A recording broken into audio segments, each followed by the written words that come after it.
Le podcast Recruter demain, c'est l'envers du décor du recrutement. Ce que personne ne vous dit, mais que vous vivez tous les jours. Des décisions de dirigeants, Des erreurs qui coûtent des mois. des méthodes concrètes pour recruter. Si vous voulez arrêter de recruter à l'aveugle et reprendre le contrôle, vous êtes au bon endroit. Eagle Rocket, votre partenaire pour vos recrutements de demain. Bon, aujourd'hui, on va aborder un sujet que beaucoup de dirigeants préfèrent mettre de côté. Presque volontairement, oui. On passe un temps fou à négocier un budget d'embauche, à optimiser le coût d'une annonce, mais quand il s'agit d'une séparation, on ferme un peu les yeux. C'est ça. On voit ça comme une simple ligne administrative, une procédure à suivre, et puis c'est tout. Alors qu'en fait, c'est une vraie bombe à retardement. C'est un angle mort total. On est obsédé par le début, par l'entrée, mais on refuse de regarder la fin. Et pourtant, C'est la sortie qui révèle la vérité sur la qualité de l'entrée. Une séparation qui se passe mal, qui coûte cher, ce n'est jamais un accident. non. C'est la conséquence logique, inévitable, d'une erreur de jugement qui a été commise bien avant. On ne gère pas un départ, en réalité. On paye la facture d'un mauvais recrutement. C'est exactement ça. Et pour bien comprendre l'ampleur du risque, je pense qu'il faut commencer par déconstruire quelques idées reçues. Ah oui, La première, et c'est la plus tenace, c'est de croire que les prud'hommes sont une sorte de filet de sécurité. la fameuse phrase « au pire, on ira au prud'homme Voilà. Dans l'esprit des managers, c'est un cadre, c'est une procédure, ce sera réglé. On s'imagine une discussion, un arbitrage. ». On ne parle pas de quelques semaines. Une affaire qui va au fond, on est sur une moyenne de plus d'1 an. Souvent près de 16 mois pour avoir une décision. 16 mois? Oui. Et pendant tout ce temps, l'entreprise vit avec une incertitude totale. C'est une charge mentale énorme pour le dirigeant, une source de stress, et puis une provision financière qu'il faut garder au bilan. L'affaire n'est pas gérée, elle paralyse. Donc le sujet reste ouvert pendant plus d'1 an. Mais au-delà du temps, il y a l'incertitude du résultat. On se dit souvent on a un bon dossier. C'est une garantie, ça? Absolument pas. C'est la deuxième illusion. Les prud'hommes, ce n'est pas une science exacte. D'accord. La meilleure preuve, c'est ce qu'on appelle le départage.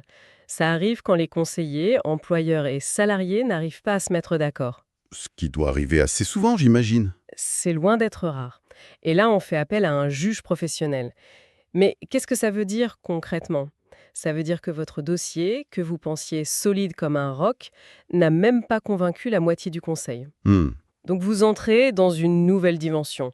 Encore plus d'incertitudes, des délais encore plus longs. On n'est plus dans une discussion là. On est dans une machine judiciaire. Et on ne maîtrise plus rien, ni le calendrier, ni l'issue. Et le coût dans tout ça? Parce qu'on entend partout que la procédure est gratuite. C'est le mythe le plus tenace et le plus faux. La saisine est gratuite, oui, mais ça s'arrête là. Le vrai coût est ailleurs. Exactement. D'abord, le temps de management. Il faut imaginer le temps que le dirigeant ou le manager direct va passer à monter le dossier, à chercher les preuves, à préparer les audiences. Des dizaines et des dizaines d'heures. Des heures à très haute valeur ajoutée qui ne sont pas consacrées au business. Et puis, bien sûr, il y a les honoraires d'avocat. Parce que se défendre seul sur des sujets pareils, c'est suicidaire. Bien sûr. Donc on paye un expert et la facture monte très très vite. Au final, le coût indirect des prud'hommes, même si on gagne, se chiffre en milliers, voire en dizaines de milliers d'euros. D'accord. Donc la voie judiciaire, c'est clairement un piège. Du coup, on se tourne vers l'autre solution, celle que tout le monde présente comme la solution miracle, la rupture conventionnelle. La fameuse RCE. Voilà. L'idée est séduisante, hein. On se met d'accord, on signe un papier, une poignée de main, et c'est fini. C'est vraiment aussi simple que ça en a l'air. C'est présenté comme ça, mais c'est un faux ami. Une rupture conventionnelle, ce n'est ni une simple formalité, ni gratuit. Jamais. Jamais. Non. D'abord, il y a un coût plancher, incompressible. L'indemnité légale, elle est obligatoire. Ce n'est pas un geste commercial, c'est une dette. D'accord. Et pour un salarié qui a un peu d'ancienneté, même avec un salaire moyen, on parle très vite de plusieurs milliers d'euros. C'est un chèque que l'entreprise doit signer. Point final. On pourrait se dire que ce chèque, c'est le prix de la tranquillité, non? Payer pour s'éviter 1 an de procédure, de stress, ça peut se défendre comme calcul. Sur le papier, oui. Sauf que ce minimum légal, en pratique, ce n'est que le point de départ de la négociation. Ah, La RSC, ce n'est pas un acte unilatéral, c'est un accord. Et le salarié, lui, il sait très bien que l'entreprise veut éviter le conflit. Donc il est en position de force. et la discussion change de nature. Totalement. La question devient: combien vaut votre tranquillité? On entre dans une négociation purement financière. L'indemnité supralégale devient la norme. Le coût n'est plus celui de la loi, mais celui du rapport de force. D'accord. Donc ce n'est pas juste un formulaire à remplir. Pas du tout. Et il ne faut jamais oublier que c'est une procédure administrative qui est très stricte. Il y a des entretiens à mener, des délais de rétraction à respecter, une homologation à obtenir. Et la moindre erreur? La moindre erreur de ferme et tout peut être annulé. On a vu des cas où une entreprise pensait le dossier clos et 6 mois plus tard, le salarié attaque pour vice de procédure. Et il gagne. La RC, c'est pas une poignée de main, c'est un champ de mine procédurale. Donc si je résume, la voie dure, les prud'hommes, c'est long, c'est cher, c'est incertain. La voie douce, la RC, a un coût certain qui peut grimper très vite et qui n'est pas sans risque. C'est ça. On a l'impression que, dans les deux cas, l'entreprise est perdante. On passe un temps fou à se demander comment limiter les dégâts à la sortie, mais on regarde le problème par le petit bout de la lorgnette, non? Exactement. On passe son temps à optimiser une situation d'échec. La vraie question, ce n'est pas comment bien se séparer, c'est pourquoi on en est arrivé là. Voilà. La séparation qui coûte cher n'est que le symptôme. La maladie, la vraie, c'est le recrutement raté, celui qui a eu lieu 12 mois plus tôt. C'est là que se trouve la source de tous les coûts. Alors décomposons ce coût, parce qu'on pense souvent au salaire versé pour rien. Mais c'est tellement plus que ça. D'abord, les coûts directs, ceux qu'on peut mettre dans un tableur. Les coûts directs, ils sont déjà énormes. Premièrement, il faut tout relancer, tout le processus de recrutement. Annonce, tri de CV, entretien. Des dizaines d'heures de travail. Deuxièmement, le salaire et les charges, payés pendant des mois à une personne qui, au final, n'a pas ou peu contribué. Troisièmement, tous les frais d'intégration et de formation. Le séminaire d'accueil, les formations produits, c'est de l'argent investi à fond perdu. Et on termine en beauté. Et pour couronner le tout, on paye l'indemnité de départ. Rien qu'en additionnant ces 4 postes, on attend déjà des sommes très très importantes. Et ça, ce n'est que la partie visible de l'iceberg.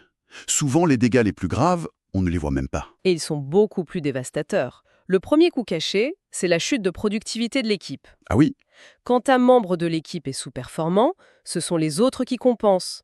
Ils corrigent ses erreurs, ils rassurent ses clients, ils reprennent son travail. La performance globale de l'équipe est plombée par le maillon faible. on a une idée de l'impact chiffré, Evelyne? On observe des baisses de productivité qui peuvent aller jusqu'à 20-30% dans une équipe, à cause d'une seule personne. Et l'impact sur le moral? Sur l'engagement des bons éléments? C'est un poison lent. Imaginez vos meilleurs collaborateurs, les plus engagés. Ils voient un collègue qui ne fait pas le travail, qui accumule les erreurs et qui reste en poste. Au début, ils aident. Au début, ils sont solidaires. Au bout de 3 mois, ils sont frustrés. Au bout de 6 mois, ils sont démobilisés et ils commencent à se demander « Pourquoi est-ce que je me donne autant de mal ?» Et c'est là qu'on risque de les perdre, eux. C'est l'effet domino. Un mauvais recrutement ne vous fait pas seulement perdre le mauvais élément, il risque de vous faire perdre vos meilleurs talents. Eux, ils n'auront aucun mal à trouver un autre job. Il y a un autre coût dont on ne parle jamais. C'est le temps du manager. C'est sans doute le coût caché le plus cher. Un manager passe en moyenne près d'1 journée par semaine à gérer un collaborateur en difficulté. Une journée par semaine. Pensez-y concrètement. Le lundi de votre meilleur manager n'est pas consacré à coacher ses stars, à définir la stratégie, à trouver des clients. Non. Il est entièrement absorbé par du micromanagement, par de la documentation d'erreurs, par des recadrages. C'est 20% de votre ressource managériale la plus précieuse qui part en fumée pour gérer un problème qui n'aurait jamais dû exister. Et je n'ose même pas imaginer si ce mauvais recrutement est en contact avec les clients. Là, c'est le scénario catastrophe. Un mauvais commercial, un mauvais chef de projet, il ne perd pas juste une vente. Il peut détruire une relation client qui a été bâtie sur des années. Il dégrade la réputation. Exactement. Le coût n'est plus le salaire, c'est la valeur à vie d'un client perdu. Ce sont les opportunités futures qui ne se présenteront jamais. Quand on additionne tout ça, le visible et le caché, on comprend qu'un recrutement raté, ça ne coûte pas quelques milliers d'euros. On est sur quelle fourchette? On est entre 20 000 et 150 000 euros. Et pour un poste clé, on peut facilement monter à 3 ou 4 fois le salaire annuel. Ce n'est plus un problème RH, c'est un accident industriel. Le constat est brutal. Si le risque financier est si énorme, pourquoi est-ce qu'on continue à traiter le recrutement comme un simple centre de coûts qu'il faut réduire au maximum? C'est ça qui est fou. On gratte quelques centaines d'euros sur une annonce pour prendre un risque qui se chiffre en dizaines de milliers. La logique est absurde. C'est une erreur totale de perspective. L'obsession de beaucoup d'entreprises, c'est de pouvoir un poste, vite et pas cher. On se focalise sur le coût d'acquisition, mais c'est le mauvais indicateur. Alors, quelle est la bonne approche? La vraie stratégie, c'est de ne plus voir le recrutement comme un coût, mais comme un investissement. Le meilleur investissement que vous puissiez faire pour prévenir un risque financier majeur. Autrement dit, il vaut mieux payer un peu plus cher à l'entrée pour vraiment sécuriser le processus. Plutôt que de payer la facture cash et bien plus élevée à la sortie. C'est exactement ça. Il faut réallouer les ressources, en fait. Les ressources et, surtout, l'attention. Mettre plus d'énergie, plus de moyens dans la sélection, dans l'évaluation objective des compétences, dans la validation de l'adéquation avec la culture. C'est la seule façon de réduire drastiquement le risque d'erreur. Donc la qualité du recrutement. La qualité du processus de recrutement, c'est la meilleure assurance que vous puissiez souscrire contre les coûts de séparation. Tout le reste, c'est juste de la gestion de crise. En clair, gérer une séparation, c'est toujours constater un échec. Un échec qui coûte cher, quoi qu'on fasse, le seul vrai levier de contrôle, la seule décision vraiment stratégique, elle se situe bien en amont. Au moment de choisir qui on fait rentrer. La prochaine fois que vous validerez un budget de recrutement, regarderez-vous seulement le coût de l'embauche ou le coût potentiel de l'échec à 12 mois.